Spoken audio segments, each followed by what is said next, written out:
मैं माननीय नहीं हूँ, एक साधारण व्यक्ति हूँ।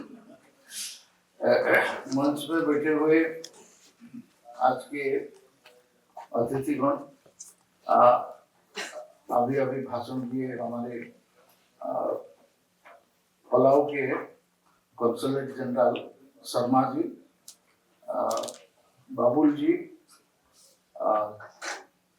हमारे शिव कुमार जी, आचार्य जी चले गए, सुरेश जी, हनुमान श्वेता रेड्डी जी बहन जी, कैप्टन विश्वजीत कुमार जी, त्रिवेदी जी योग गुरु एवं बाकी उपस्थित देवी और सज्जनों, मैं तो क्या बोलूँ, हमका बाबुल जी का बात को हम टाल नहीं सकते। आज बहन जी हमारे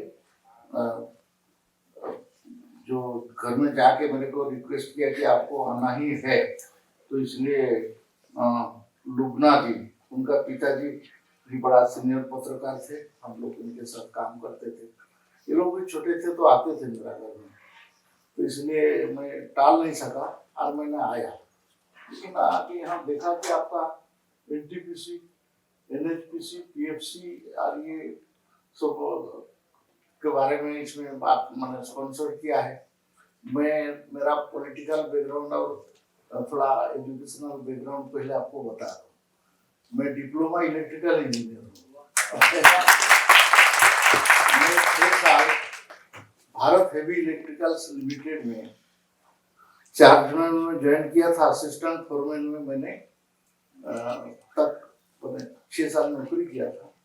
और उसके बाद मैं बीएचएल में प्रावधान है कि आपको रिजाइन करना जरूरी नहीं, आप एमएलए एमपी में कॉन्टेस्ट कर सकते हैं परमिशन लेके। तो मेरा लास्ट पोस्टिंग जो था वो जामनगर में था, सिक्का साइड में, वडोदरा का जामनगर में, वडोदरा हेडक्वार्टर था। तो मैंने अप्लाई किया कि एमएलए इलेक्शन आने वाला है। 1989 में मैंने पार्टी में ज्वाइन किया था, भारतीय जनता पार्टी में।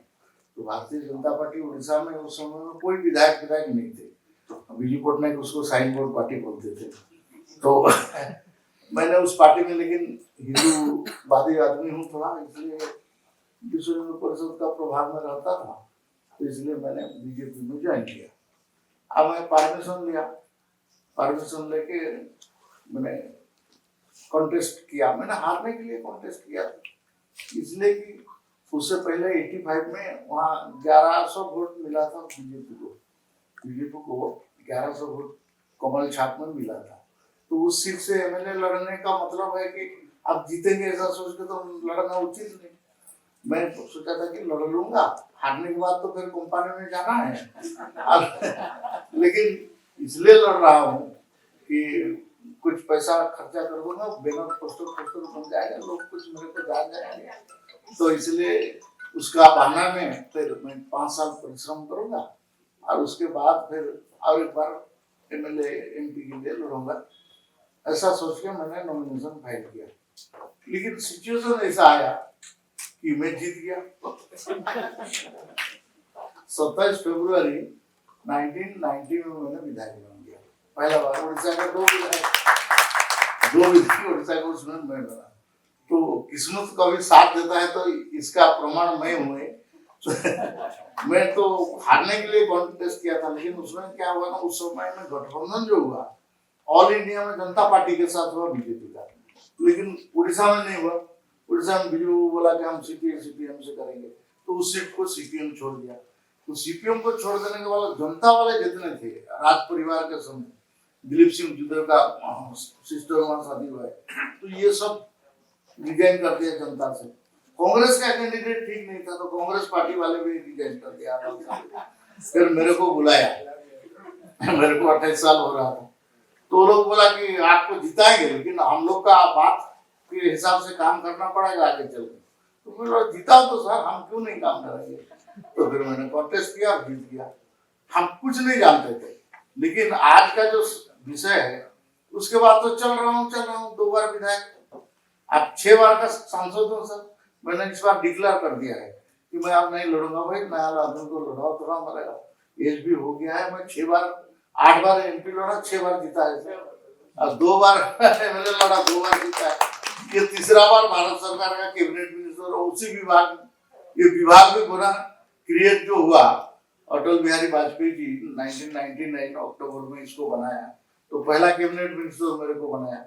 तो उस दिन से मैं काम कर रहा हूँ निरंतर, और आपने जो बुलाया है तो इसलिए मैं पावर प्लांट में काम किया है। मेरा हाथ में मैंने नालको सिटी का 120 मेगावाट का 5 यूनिट बना के, उसके बाद मैंने कुछ दिन तो 500 मेगावाट इसमें भी गया था, हम लोग का चंद्रपुरा में भी कमीशन करने के लिए मैंने गया था, और बीएचएल का सिका यूनिट में लास्ट पोस्टिंग था, उसमें भी मैंने काम किया था। तो एनटीपीसी, बीएचएल और एनएचपीसी, ये सब हाइड्रो पावर, और हीराकुद डैम होने के कारण सबसे बड़ा हाइड्रो जनरेशन तो हम लोग का स्टेट में ही है, उसमें वैसे भाखड़ा नांगल के बाद हो जाएगा। तो वो उसको भी मैंने देखा है, एनटीपीसी को अपना हाथ से देखा है, बीएचएल को अपना हाथ से काम किया है, और आपका बाकी जो ये है, इसमें पावर सेक्टर में मेरा काफी काम मैंने किया है। मैं कुछ सब्जेक्ट में एक्सपर्ट भी हूँ, अभी भी मैं काम कर सकता हूँ। इलेक्ट्रिकल इंस्पेक्टर सर्टिफिकेशन करने का मेरे को अधिकार उड़ीसा सरकार ने दिया था, वो एग्जामिनेशन पास करने के बाद करना होता था। तो बॉयलर इंस्पेक्टर जैसा इलेक्ट्रिकल इंस्पेक्टर का नीचे जो सर्टिफिकेशन करने का ड्रग इंस्पेक्टर जैसा, ऐसा मैं इलेक्ट्रिकल इंस्पेक्टर सर्टिफिकेशन करने का भी अधिकार मेरे को था, लेकिन एमएलए एमपी मंत्री होने के बाद उसको मैंने छोड़ दिया है। तो मैं आज बोल सकता हूं कि आपका हाइड्रो पावर, थर्मल पावर के बाद जो पहला कॉन्सेप्ट जो आया वो है आपका विंड एनर्जी। एक्चुअल सोलर उसके बाद आया, विंड एनर्जी का ज्यादा आया। आपका विंड एनर्जी में सरकार ने काफी खर्चा किया, आज हम विंड एनर्जी में भी काफी हम आगे बढ़ चुके हैं। उसके बाद आपका सोलर पावर आया। आज सोलर पावर में हम कई गीगावाट का, हमारा जो टारगेट था उस टारगेट से हम कई आगे निकल चुके हैं। प्रधानमंत्री सूर्य घर जो योजना, ये इतना बढ़िया काम कर रहा है और इतना बढ़िया उसका बेनिफिट दे रहा है, आप उसको सोच नहीं सकते। मैं अपना किसान हूँ, मेरा घर में 2 माने खेत है जिसमें कि मैंने इरिगेशन फैसिलिटी लगाया है, अब उसमें से एक मैंने सोलर का सिस्टम लगाया है, सोलर का मैंने लगाया है। अब पंप में, सोलर पंप में से मैं पानी ले रहा हूँ, सोलर पंप में, सोलर सिस्टम में से पानी लिफ्ट हो जाए, ये बहुत बड़ा चैलेंज था एक टाइम में। लेकिन आपका ये धीरे धीरे हमारा टेक्नोलॉजी, आपका और इंजीनियर्स एंड जो मैंने टेक्नोक्रेट्स हैं, इनको धन्यवाद देना पड़ेगा कि वो लोग काफी ऊपर लाए। आज हम काफी ऊपर में आए। मैंने तो पोल्यूशन क्या है इसको मैंने अपना आंख में देखा है। पोल्यूशन इतना भयंकर चीज है। ऑफ कोर्स आजकल तो ईएसपी आ गया है, इलेक्ट्रोस्टैटिक प्रेसिपिटेटेड, और आ जाने के कारण आपका 98% तक का फिल्ट्रेशन हो जाता है। 98% तक का आस ऊपर नहीं जाएगा। केवल आपका बॉयलर चल रहा है, पावर प्लांट चल रहा है, तो वहां ऊपर में थोड़ा सा धुआं आपको चलेगा, लेकिन बेईमानी, बदमाशी या कोई लापरवाही करने वाले भी बहुत सारे लोग हैं, बहुत सारे एजेंसी हैं। आजकल तो कैप्टिव जनरेशन में भी आपको अलाउ कर दिया गया है। पहले आपका जनरेशन, ट्रांसमिशन एंड डिस्ट्रीब्यूशन, ये एक टाइप का रेगुलेटेड अथॉरिटी था, ये दूसरा कोई प्राइवेट नहीं कर सकते थे। लेकिन धीरे धीरे कैप्टिव जनरेशन हुआ, कैप्टिव पावर प्लांट्स आने लगे, उसमें पब्लिक अंडरटेकिंग, नालको, बड़े बड़े स्टील प्लांट जैसा आपका स्टील अथॉरिटी का स्टील प्लांट, उनको जनरेशन करने के लिए और अपना कंजप्शन करने के लिए उनको अलाउ किया गया। लेकिन आपका धीरे धीरे प्राइवेट में भी दिया गया, अभी छोटा छोटा भी दिया जा रहा है। तो इसके कारण भी आपका, हम लोग का एनर्जी के हिसाब से तो हम लोग एक टाइप का सफिशिएंट है, हम सरप्लस स्टेट भी है, उड़ीसा तो हमारा सरप्लस स्टेट भी है। लेकिन हमको जो सोलर और जो ग्रीन एनर्जी, आप जिसके बारे में आज आपका ग्रीन पावर इंडिया 2026 और इसके लिए 2047 का जो विजन विकसित भारत का रखा गया है, इसमें और भी काफी काम करना पड़ेगा। अभी हार्मोन्स क्लोज हो गया तो क्या सिचुएशन हुआ सर? आप हार्मोन्स क्लोज हो गया तो क्या सिचुएशन हो गया क्या होगा देश में, अब दुनिया क्या होगा इसके बारे में चिंता आ रहा है। तो हमको शिफ्ट करना ही पड़ेगा, बैटरी चार्जर करना ही पड़ेगा। लेकिन फिर बैटरी चार्ज करने के लिए वही जो हमारे शर्मा जी बता रहे थे और आप बता रहे थे कि एक मोबाइल फोन पाने के लिए हम लोग को कितना मिट्टी खोदना पड़ रहा है, कितना उसमें से आपका चिप से बनाने के लिए कितना परिश्रम करना पड़ रहा है। ऐसे ही आपको इसका ऑल्टरनेट, आज का इसका ऑल्टरनेट भी आ गया है। अभी आपका क्या बोलेंगे, पीक पीरियड में तो आपका कंजप्शन सब ज्यादा हो जाता है। 12 1 बजे 2 बजे 3 4 बजे के आसपास में सब एसी चलाते हैं, सब पंखा चलाते हैं, सब फैक्ट्री वाले उस समय में बंद करो बोलने से भी नहीं होता है, क्योंकि उनका शिफ्ट ड्यूटी है, उसको प्रोडक्शन में जाना ही पड़ेगा। तो पीक पीरियड तो एक उसमें जनरेशन में हम तो बड़ा कष्ट में काटना पड़ता है, ये बोलना भारत सरकार के मंत्री के नाते। लेकिन ये बाध्य है, क्या करेंगे, आप ग्रिड स्टार्ट नहीं करेगा आपका तो क्या करना पड़ेगा, कोई ना कोई किसी को तो अपलोड करना पड़ेगा। तो इसलिए काटते हैं रूरल एरिया ऐसा कुछ करके, या कुछ प्रायोरिटी एरिया को सिलेक्ट करके बाकी एरिया में उसको अपलोड करना पड़ रहा है, जिसको कि आप लोग पावर कट जो कुछ मानिए। लेकिन हम लोग का एक लीन पीरियड होता है, जिस लीन पीरियड में जनरेशन तो आप हो जाएगा, लेकिन उसका कंजप्शन करने वाले नहीं है। तो आज का लेकिन नया कॉन्सेप्ट आने लगा है, स्टोरेज होगा। वो जो लीन पीरियड का जनरेशन होगा, उस जनरेशन को हम स्टोरेज करेंगे। अब जब पीक आएगा तो उसको फिर हम आपस ग्रिड में उसको दे सकते हैं, क्योंकि AC to DC and DC to AC conversion अभी अवेलेबल हो गया है टेक्नोलॉजिकली। तो इसको करना वाला है, तो करने वाले हम लोग हैं। अब इसमें होगा। पहले तो हम देख रहा था कि आप कलकत्ता का शहर में, मैं तो रेगुलर जाता था उस समय में, मार्केटिंग में भी काम करता था, पिक्चर नालको सिटी में नालको का। तो हम जब जाते थे तो जनरेटर ही जनरेटर, हर दुकान का सामने जनरेटर लगा हुआ रहता था। अब बुड़ करके आप चलेंगे भी तो उसको रुमाल बांध के चलना पड़ता था, इतना आपका जनरेटर होता था। लेकिन आज का इन्वर्टर आने के बाद उसमें से काफी काम कम हो गया है। अभी पावर स्टोरेज आने वाला है।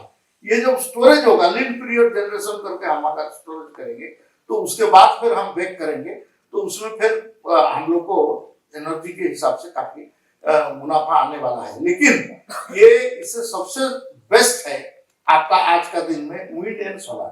ये विंड एंड सोलर एनर्जी को हम लोग को जोर देना पड़ेगा और इसमें आगे चलाना पड़ेगा। और इसमें से ही हम लोग का इंडिया का ये होगा। मैं लास्ट 5 साल मंत्री तो नहीं रहा, लेकिन मैंने भारत सरकार का important parliamentary standing committee on defence में था। 5 साल पूरा कॉन्ट्रैक्टर से पूरा चेयरमैन था पार्लियामेंट्री स्टैंडिंग कमेटी। तो डिफेंस को जो रिस्ट्रक्चर किया गया, उस समय में काफी हम लोग को गाली सुनना पड़ा। आप लोग डिफेंस प्रोडक्ट माने DPSU, defence public sector undertaking, 15 public sector secretary, एक जॉइंट सेक्रेटरी, वो नहीं डिसाइड करेगा तो कुछ होगा नहीं। आज हम लोग 7 भाग में उसको कर दिया, आपका 7 भाग में कर दिया। जो हेवी व्हीकल्स आर्मर करेगा वो अलग होगा, आपका कपड़ा वपड़ा जूता करेगा वो अलग होगा। अभी बाकी जो मिसाइल एंड आपका ये सिस्टम अग्नि आकाश पृथ्वी, ये सब जो सिस्टम करेगा, ये पृथ्वी का पहला टेस्ट जहां हुआ था उसको पृथ्वी पॉइंट बोलते हैं। आप लोग को तो अलाउ नहीं है, लेकिन मैंने देखा है। एपीजे अब्दुल कलाम जी को धन्यवाद, हमारा उड़ीसा में है। आपका चांदीपुर से हम पहला टेस्ट करके wheeler island, APJ Abdul Kalam island भी नाम दिया गया है, उसको दिया गया। तो उसमें 25 किलोमीटर का ही रेंज था उस समय का पहला टेस्टिंग जो पृथ्वी था। उसके बाद हम पृथ्वी के बाद बोले आकाश, उसके बाद नाग, उसके बाद त्रिशूल, उसके बाद अग्नि। हम अग्नि 5 में चले गए हैं, अग्नि 5 में चल रहे हैं, लेकिन उसमें सुपर सोनिक और बाकी सब अरेंजमेंट होने जा रहा है। तो इसमें देश एक टाइप का काफी आगे बढ़ रहा है। तो उसमें सबसे इम्पोर्टेंट है एनर्जी। आज हम कहाँ मार खा रहा है, हम आज मेटल में मार खा रहे हैं। हम इंजन तो बना सकते हैं, लेकिन इंजन बनाने के लिए मेटल जो चाहिए, 2000 डिग्री टेम्परेचर को विस्तार करने वाले टाइटेनियम सीरीज का मेटल, वो एलॉय, वो हमारे पास नहीं है। उसमें हम लोग का चैलेंज है, लेकिन हम लोग लगे हुए हैं। ऐसे आपका चिप्स है, जो आपका सेमीकंडक्टर, आप जितना भी मिसाइल सिस्टम यूज हो रहा है, उसमें सबसे इम्पोर्टेंट है कि आपका सेमीकंडक्टर चिप्स अगर नहीं है तो आप नहीं कर सकते। तो वो भी उसमें भी काफी प्रगति भारत सरकार ने कर रहा है। तो इसमें हम आगे बढ़ रहे हैं, ग्रीन एनर्जी में आगे बढ़ेंगे। मैं धन्यवाद देता हूँ आपको कि आपने मेरे को बुलाया और कुछ बोलने के लिए मौका दिया। अब मेरा काम किया हुआ सब्जेक्ट को आपने चुना, तो इसलिए मैं कुछ बोला। आप लोग तो जानते हैं सर, मेरे को ज्यादा जानते हैं ऐसा मैं मानता हूँ। आप काम करिए भारत का, देश के लिए 247 में हम जिस प्रधानमंत्री जी ने जो लक्ष्य रखे हैं विकसित भारत, उसको देखने के लिए हम लोग आतुर हैं। हम तो नहीं रहेंगे सब लोग, कुछ लोग तो रहेंगे उसको देखने के लिए, लेकिन हम इसमें सफल होंगे, इसमें बना सकते हैं हम। आप सोच लीजिए, हम माने मेगावाट में बिजली और माने किलोवाट से मेगावाट, मेगावाट से गीगावाट, तो अभी गीगावाट में सोलर आ गया है। ये माने खुशी का विषय है। अब हम किलोवाट में हाइड्रो एंड थर्मल इसमें थे, मेगावाट आने तो बोलता है 120 मेगावाट बहुत बड़ा लगता था, 500 मेगावाट, 1000 मेगावाट, ये सुपर थर्मल ये बहुत बड़ा लगता था। लेकिन आज हम सोलर सिस्टम में भी गीगावाट में पहुंच गए हैं। ये हम लोग के लिए बहुत बड़ा चीज है। हाँ 280 गीगावाट, 300 आने जा रहा है, हम लोग पहुंचने मार्क रखा गया है, कुछ समय रखा गया है, तो ये करने जा रहे हैं। तो ये हम लोग के लिए संतोष का विषय है और इसमें हम लगे रहेंगे, जो जैसा कंट्रीब्यूशन कर सकता है। बहुत सारे लोगों को लगता है तो मैं तो पत्रकार हूँ, क्या करूँ? अरे पत्रकार होने से भी आप लिखिए, बताइए लोग का मत क्या है, लोग क्या मानते हैं, इसका फीडबैक देते रहिए, ताकि उसको पॉलिसी मेकर्स को काम में आएगा। इसी शब्दों के साथ पुनः एक बार आप लोग बुलाया और मेरे को कुछ बोलने के लिए बहुत बहुत धन्यवाद। वंदे मातरम, भारत माता की जय।